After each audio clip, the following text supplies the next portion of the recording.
hasilkan silok oh.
Tôi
Thằng phân được quân lên mày.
Na hi ai zolo ma tanga rong kal pheina nia mi kong hian ta chi papo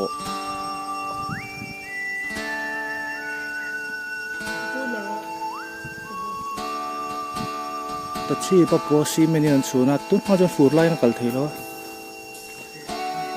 ai sibuta lung ti chu nia sang khop maya so chuang dei chu London hei poi abung to an tia abun ma phina chuna sang veo niang he tlam kan hoi kan en lap pang tui rial khut lam kora tang kun an zon chuak ni mela an zon chuak nakong apo khan nun na khan chan hem veo ni sibuta kha lal rong soi khan i wang khan lunga han zolo kha lunga nuaran tia sim khan an bol zel me mi pakhat chote khat tal zel me an tia sibuta chanchin hi ji dane nang lo nuala achen chon palia nam an tia puta dar long lama dar choi velom da chon kan tha tu ani ti in thangura namangai ke po khan ni boka darlong dar choi vela khwan min tha tu kharong ema chuwangin an nam tam tak po hi kanin tha chom thei lo ti te kha le ka bu hen je tu mu mu tu ma se chu tu ma hian an thatiang bi silon his history chin che dan hi thing lo reven azati sang fu ma khan sudan chun sang kha sari somruk panga vel tanga sang zari sumli vel kha sibuta dam hun lai ni kan pu chang sari changa chu vel khanga ya kan fiat le na chu daral pui lem chana khan sibuta chungchang kharon langa daral pui atal vel dana wang khan sibuta hi lal rong le zualang khan thretania ma se kha le lama chun chui dan dang a chun daral pui khan asual mana mu niang ti te kha aum ve do eng po chuni se ka khatu wak ma han thla chiang to chung si lawa han a thon thu soi deuh mai lo chuan ma se headline mun atang hian eng tin nge niang Tripura lama hut lang khu thlang lama ni ta Tripura mun lama a chukla a sang ni pakwa khan tlangsang khuwa nan khodaya la phua thiam siam lian ale darlal pui lung khan phuna chutlai chuan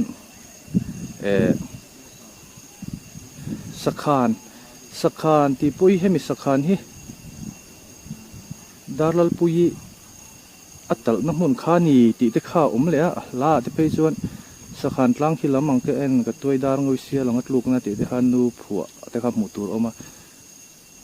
khutlang lampang sakhan tlang dung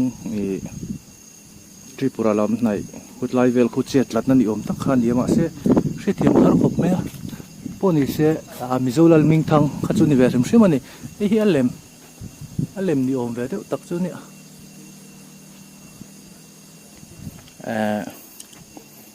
angai nom ve viau hrimani ama chan chin hi em po chu lo ni se na kena research te la te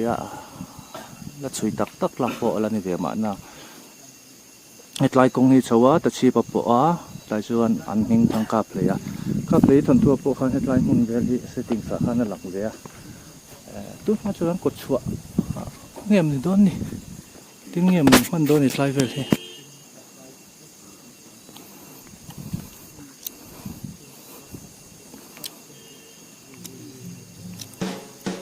ai zo tong hian kilometer ring sat nge nem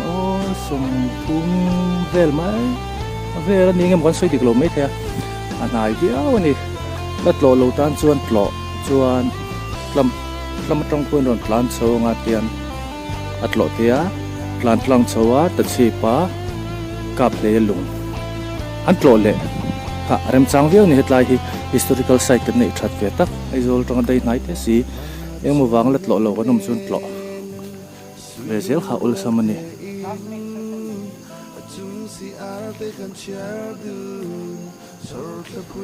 hey kung hi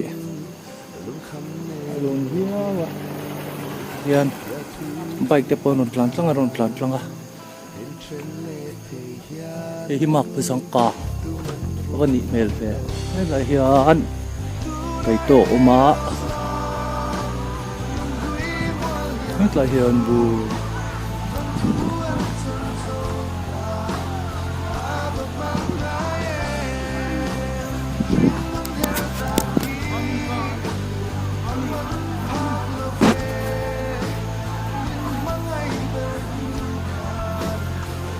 mun hin luang ve